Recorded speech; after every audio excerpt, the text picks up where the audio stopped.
little bit more about the threats of Canadian citizenship being revoked from Alberta's separatists if they so choose.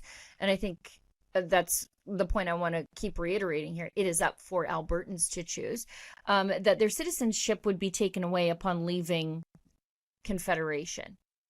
Within the Commonwealth, that's really not how it's been. When Ireland seceded, I guess, from the UK, those Irish citizens also got to keep their British citizenship. Even if that were something that Albertans didn't want, or a vast majority of Albertans didn't want, by virtue of having two Canadian parents, don't they get to qualify for Canadian citizenship? I mean, I'm not taking advice about this from a prime minister with like a handful of citizenships.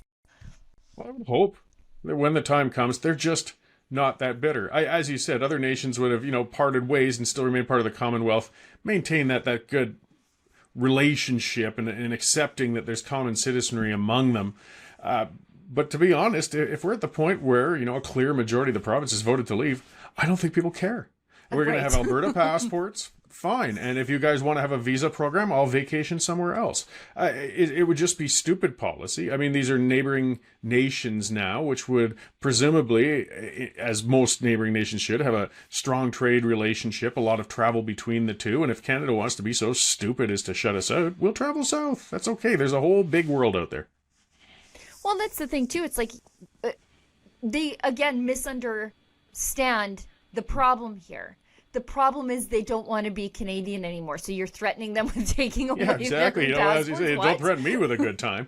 Exactly. And as I said, when they say things like that, they only make my task easier. And again, as well, I think it's a hollow threat. It's not reasonable when we look at the circumstances where countries have already amicably split apart. So Kenny knows that. I mean, Wells, I don't know. He's focused on weird things. But Kenny is a smart man with a lot of constitutional and historical knowledge about him. And he knows darn well that in a post-independence scenario that they're not going to be stripping citizenship away from people. So it's a threat, and I think the intent's to make people afraid to want to pursue independence. But if anything, it's just entrenching people's will to do it more so.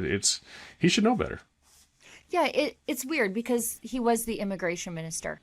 So he knows this stuff. And again, Kris Wells, he's a senator in a government that said that terrorists should be able to keep their Canadian citizenship. They're the Canadian is a Canadian kind of people, even if they are immigrants to Canada who commit terrorism on the homeland soil.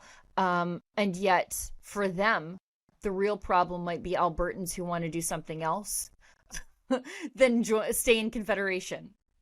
Yeah, the priorities are skewed. I guess if they want to maintain, citizenships for terrorists, that's fine. We can deport our terrorists to Canada when the time comes. Right. They're more than welcome to them. I mean, some of it, to be a little fair, and John Bolton, a broadcaster, brought that up quite well, was that there was a group that kind of started talking a little almost like that Sovereignty Association thing. For people from the 90s who might remember the Quebec referendum, they started to try and ride both sides of the razor there and say, well, we're going to be fully independent for the people they were speaking to when they wanted full independence. But others there say, no, we'll have Sovereignty Association, so we'll still have the currency and the citizenship and all the benefits, but we'll just have all that independence. And in playing both sides, that's what led to the Clarity Act, actually, is because they were kind of disingenuous with what they were putting out there. So one group was kind of putting out stuff that sounded similar to that 1995 thing, and I noticed they pulled it off their website since. But that's what Kenny latched onto, and Wells, and saying, look at these separatists, they're claiming they're going to get all of this stuff even after they leave, and that's not the case. And then, of course, they expanded on that into the citizenship and the CPP. So some of it lands, too, on the decentralized nature of the independence movement, though, and inconsistent messaging.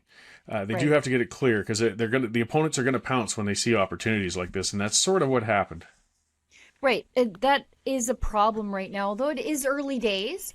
Yeah. But there has been no sort of messaging that's coalesced around one group. And I know that some of the groups are talking about sort of coming together but we haven't seen that sort of formalize quite yet. And the other side of this debate is going to capitalize on that, and I think the lack of refined messaging coming out of some of these camps. It's a little blunt. I mean, we can enjoy some of the unrefined folks out front. We thrive on them. But when we're talking about something that starts to get as nuanced and detailed as bringing a nation into independence from another, we do have to have some deeper discussions, some policy discussions, and consistency. We can't have multiple figures standing up saying they represent a movement and proposing different things. Though how we stop that, I don't know, because of course every group has a right to form and speak, but with no central voice representing that, it's going to be a challenge. We'll see if somebody rises, I guess, out of it and starts to pull it together. As you said, it is relatively easy. It's easy, relatively early. Nothing's easy. Yeah. The election was less than a month ago, which, the system's broken. This has been building for decades, but the election's what really brought it to a fore. And we've got a whole lot of new people to this movement coming together at this point. I mean, it's only been a few weeks. Give it a couple of months. Let's see what we can put together. I want to talk about some more of the stay crowd.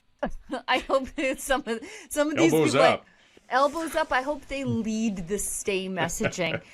Jan Arden lost her marbles, went full wine ante, and then there's Thomas Lukaszek. Former PC, oh God, that feels like a million years ago, PC MLA, who now is sort of fully captured by the NDP. He is trying to organize a petition on the other side that Alberta shouldn't leave. I wonder, I think, I worry about his work ethic. Let's just put it that way. Yeah, well, Fabio, it's glad he took some time away from his hair and took on something different for a change. But, he's just trying to maintain relevance, really, and stand out. It's two things on that. Yeah, for one, it's an abuse of the referendum system that's been brought about. It's trying to hold a referendum to maintain the status quo. That's like holding a referendum to say, let's keep Wednesdays named Wednesdays. Well, we don't need a vote on that. It's already Wednesday. If you want to change it, you have a referendum to say we want to change it. So it's just a pointless move. I would assume and hope that the system says, no, it's not a valid question to be asked in a referendum. If you want to stay, there's one ongoing, and then you vote against that. That's right. Rather than having dueling referendums going on, or referenda. The other part, though, which is interesting, is that a lot of people seem to think it's going to be easy to trigger these. And I mean, if Lukaszek on a whim wants to try and get one of these going, I say some people on both sides, supportive and against the initiative, don't understand just how hard it is to get 177,000 signatures. In reality, you will need 200,000 because a lot will be written outside the lines or illegible or the wrong address. They'll get discounted. Right. And you have to get these in 120 days, which has been expanded. Like, it's doable, but it's very hard on paper with a name, address, phone number, and witnessed. Like, people look at online petitions. Oh, I saw 10,000 get raised overnight. Yeah, that's online. A real petition is a heck of a lot of work. So I do believe the independence movement's motivated enough to get that done. But for people, which is basically a troll petition, for the probably six figures of work, spending and work and thousands of volunteers that would be required to pull that off, I just doubt it'll come about. So I think he's kind of trolling, but we'll see. I mean, they have the right to petition all they like. Oh, hi, it's Ezra Levant here in Toronto with an important message because we need your help. Independent journalism in Canada is under attack. Government censors, big tech deplatformers, and the dying legacy media are all working together to maintain exclusive control on the information you receive. They don't want you to hear other voices like ours, and they really don't want you to be informed and to think for yourself. That's why the work we do here at Rebel News is so important. Our on-the-ground reporting, independent news shows, and special content you won't find anywhere else. It's all designed to give you trustworthy information and alternative viewpoints so you can decide for yourself. We don't get government money, and we are not owned by some big global conglomerate. We're funded by people just like you, so please support independent journalism. And help us continue our work by subscribing and becoming a Rebel News Plus member today, right here on the page. Go to rebelnewsplus.com.